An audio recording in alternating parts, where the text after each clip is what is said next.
Hey everybody, Matt from 90th percentile.ca here. For access to more study notes, practice questions, mock exams, and end of chapter question videos, visit 90th percentile.ca and sign up for your free trial today. Link below in the description. Starting module is long-lived assets. So here we're going a little bit deeper into some of the high-level topics that we talked about already about long-lived assets and PP&E in particular. So key topics are depreciation methods. So we're already familiar with most of these. So straight line method, double declining method, and units of production method. But here we're actually going to go in and make some calculations on our end, some more detailed calcs. And we're going to calculate, depreciation using all these methods, losses and gains on sales of assets, and also carrying values of assets from year to year. So once all these calcs are out of the way, we're also going to talk about some accounting policies, which are equally as important as actually being able to calculate this depreciation. Both of these are pretty likely to be on the exam. And we're going to talk about some different accounting policies related to the cost model, which is using these methods over here, and then also the revaluation model and fair value model. Fair value model is for investment properties.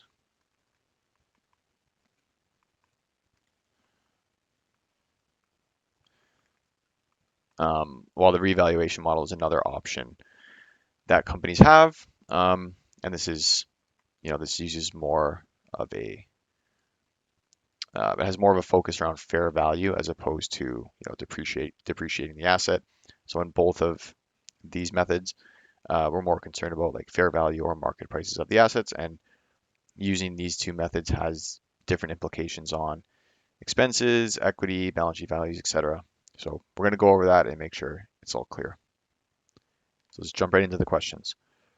All else equal, in the fiscal year when long-lived equipment is purchased, A, depreciation expense increases, B, cash from ops decreases, or C, net income is reduced by the amount of the purchase. Well, when you're purchasing PP&E, it's going to be a cash outflow from investing activities, not ops.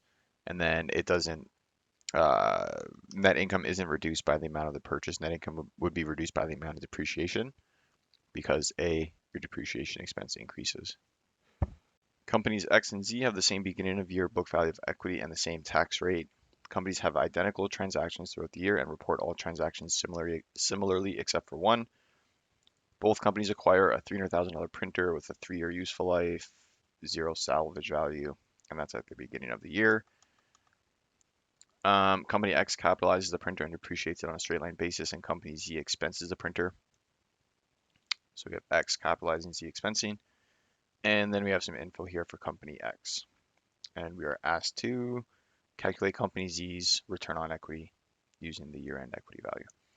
So company X would have depreciated it over 3 years. So we have a $300,000 printer, 3-year useful life, and 0 salvage value. So it's the 300K over 3 years would have been 100,000 depreciation expense.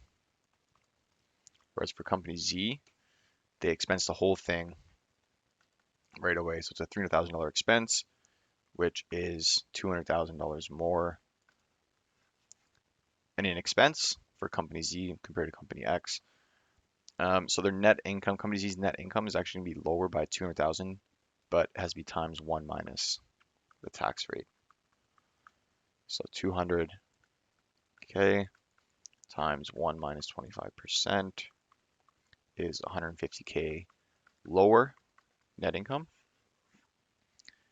And so their net income is 150K lower, but their ending shareholders' equity is also going to be lower because this decrease in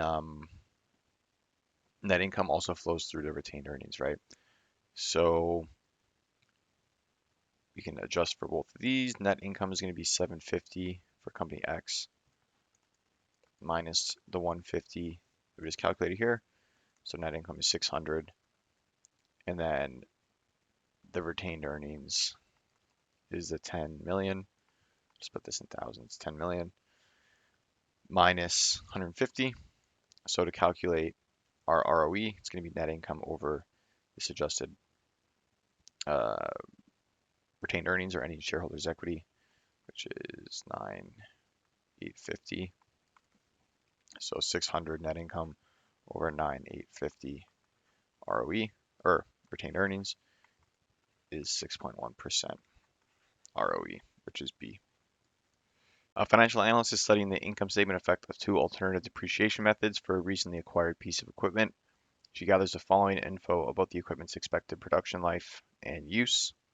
So we have a units of production forecast here. This would be units used in the year, and this is the total capacity.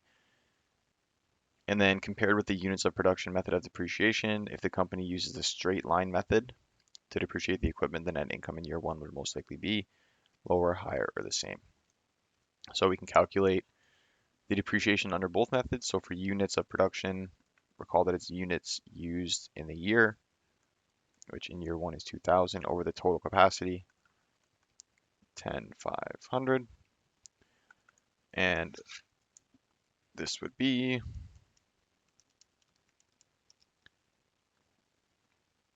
19% of the total capacity would be depreciated in this year. You could also like multiply this out, 10,500, to multiply the percentage used by the total capacity, and you get a depreciation of 2,000, which is the same as right here. And then for straight line, we get it's going to be the total life or the total cost over 5 years because it's straight line. And yeah, there's no mention of residual values, so we can just run this. And we get a depreciation expense of 2,100. So under straight line, it would be higher, which means that net income would be lower. Company purchases a piece of equipment for 1,500. The equipment is expected to have a useful life of 5 years, so 1,500, 5 years, no residual value. In the first year of use, the units of production are expected to be 15%. So units of production, 15% of the equipment's lifetime production capacity, which can just be assumed to be the 1,500. And the equipment is expected to generate 1,500 of revenue and incur 500 of cash expenses. The depreciation method yielding the lowest operating profit on the equipment in the first year of use is straight line, units of production, or double declining balance. Well, it's probably going to be double declining balance, but we can, just run the calcs here. So under units of production, it's a 15% times 1,500, which is 225. For straight line, it's 1,500 over 5, which is 300. And for double declining, you take, remember, the useful life of 5 years. So that would be, like if you divide 1 over 5, it's 20%. This would be a straight line, but we're doing double that. So it's going to be 40% of the value in year one. So 1,500 times 40% is 600 in depreciation. So the lowest operating profit is going to be here under double declining. So our answer is C. Juan Martinez, a CEO of some companies, selecting the depreciation method to use for a new machine. The machine has an expected useful life of 6 years. Production is expected to be relatively low initially, but to increase over time. So this is going to be related to straight line, right? The 6 years, units of production, low in year one. The method chosen for tax reporting must be the same as the method used for financial reporting. If Martinez wants to minimize tax payments in the first year of the machine's life, which of the following depreciation methods is Martinez most likely to use? Well, if they want to minimize tax, they're going to have to increase their depreciation expense in the first year, right? So under straight line, straight line, that's kind of like the baseline. You just do it smoothly over 6 years. Units of production, it was told that it's going to be low in year one, which you can assume is a lower depreciation expense in straight line. So if we want to increase our depreciation expense in year one, we would do double declining.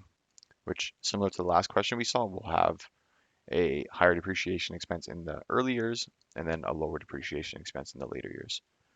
Company purchases equipment for 200,000 with a 5-year useful life and a salvage value of 0.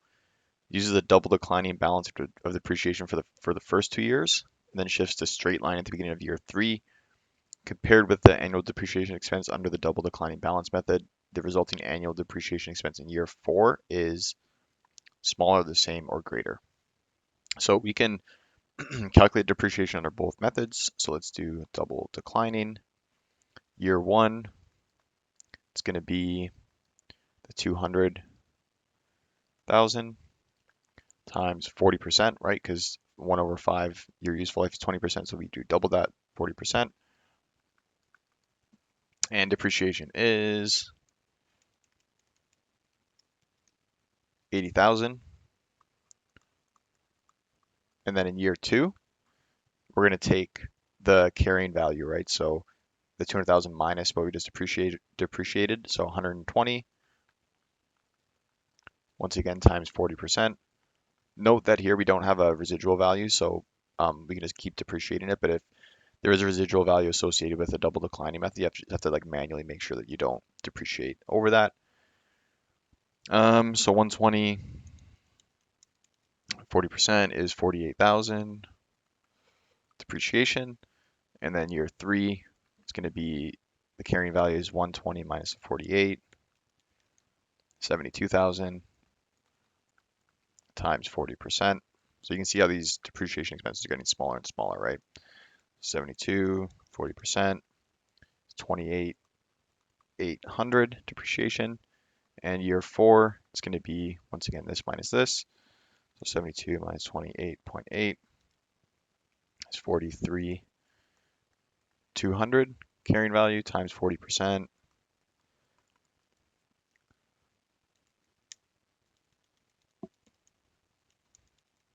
Is a depreciation expense of 17,280. So this is the depreciation expense in year 4 under double declining. And then for straight line, what we would do, we're doing straight line as of the beginning of year 3. So it's using this carrying value, so 72,000, and it's going to be over over 3 because we just have 3 years left in the useful life. So 72,000 over 3 is a 24,000 depreciation. So using straight line, it's higher in year 4 because even though this is the year 3 depreciation, it's straight line, so it would be the same in year 4. So coming back to the question, the depreciation expense under double declining. Sorry, so it's a bit confusing what they're asking. So shifts to straight line at the beginning of year 3. So in year 3 with straight line, it's lower than it would be. Oh no, sorry. See, it's a little bit tricky with the wording here. Yeah, so straight line, this is greater than this, which is what they're asking. There we go. So the answer is C. Which of the following will cause a company to show a lower amount of amortization of intangible assets in the first year after acquisition? So we need a lower amortization or depreciation expense, a higher residual value, a higher amortization rate, or a shorter useful life. Well, shorter useful life will increase amortization because we're expensing the cost of the asset over a shorter period of time. So in the first year, the expense would be greater. Higher amortization rate, pretty straightforward. This would also be higher. So a higher residual value will result in a lower amortization. So like if we use an example, let's say we have a $10,000 asset with no residual value and we depreciate it over 10 years, the depreciation or amortization is going to be 1,000 versus if we increase this residual value, so do like 10,000 minus 5,000 residual value over 10 years. Now it's going to be 5,000 over 10, which is 500. So this is lower than without the residual value. All right, so we have a Mexican corp that follows IFRS, and they use a revaluation model for its PP&E. One of the machines was purchased for $2.5 million. at the beginning of the year, beginning of 2010, and as of the end of 2010, the machine has a fair value of 3 million. So should the company show a profit for the revaluation of the machine? So the way this revaluation works is basically it uses the original purchase price as kind of the baseline, right? So in this example, we have a 2.5 million baseline. So I'm using this line right here. And if you're ever, let's say, for example, the company revalued it below this price. This loss would first be taken into anything below the original cost first gets taken to the P&L. And then if you reverse it back up, you can reverse that on your P&L. So it's like a contra expense up to the original amount. But as soon as you go above the original amount, this has to be taken into equity. So if you revalue it above, it's taken into equity. And then if you revalue it down below again, it gets taken out of equity, but down to the 2.5 mil.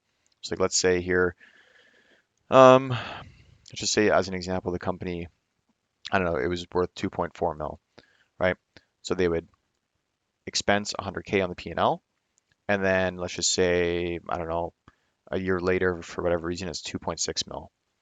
So they would undo the 100K on the P&L, and then the net difference between this and this, so 100K would be in equity. So coming back to the question, we have a 2.5 mil baseline, and there's no valuation down, it's just up. So anything above the baseline goes to equity. And they're asking, should they show a profit? No, because this revaluation is recorded directly in equity.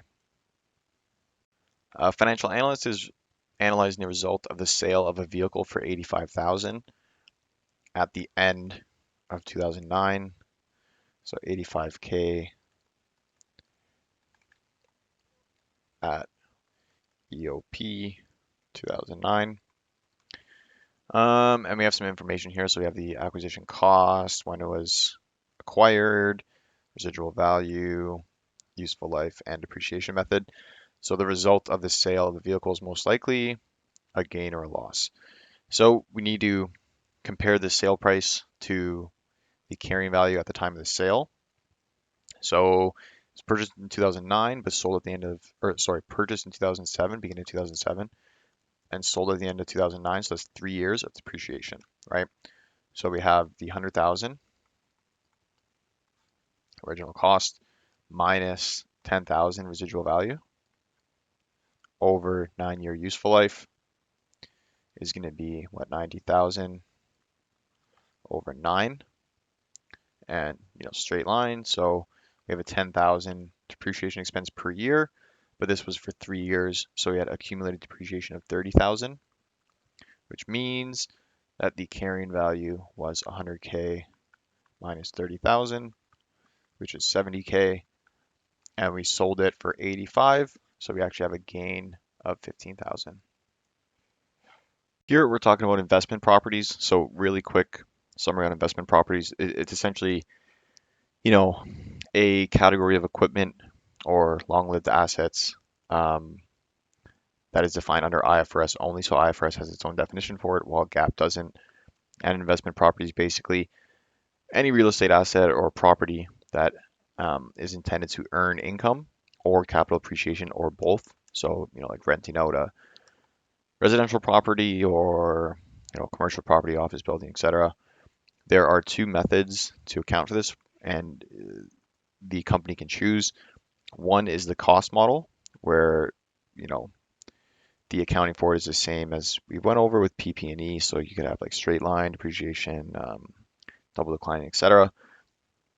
And then you can also have the fair value model, which essentially uses, a fair value, like more of a market value of the asset, and any changes in the value are taken directly to the P&L. So any like adjustments up or down are taken right to the P&L. So from there, a company is most likely to use a fair value model for some investment property and a cost model for other investment property. I mean, I guess they could, but in practice, it's Probably just cleaner to use the same for all your investment properties, but like let's just see the rest of our answers. It's kind of a weird one here. They're most likely to change from the fair value model when transactions on comparable properties become less frequent. Um, I mean, they could as well. Like these, like we're kind of splitting hairs here. Um, so like comparable properties are useful for deriving the fair value of the investment property, but that wouldn't necessarily change how they're accounting for it. Maybe they would just have like less frequently updated fair values if there's not a lot of transactions in the market. But if you look at C, they're most likely to change from the fair value model when the company transfers investment property to PP&E. Yeah, so you would do this, right? So if you're transferring something, if you're reclassifying something from an investment property to PP&E, then under PP&E you would have to use the cost model or the revaluation model. All right, last one here. Under the revaluation model for PP&E and the fair value model for investment properties, so a revaluation model for PP&E and fair value for investment property, the fair value of the asset must be able to be measured reliably. And yes, this is the answer. Kind of makes sense because, um, if you're using either the fair value for investment property or revaluation for PP&E, and you're measuring it based on fair value, you can't just have like a stale market, um, or like not many comparable prices for your property, or not an actively traded market, stuff like that. You need to be able to have some sort of benchmark to value them on.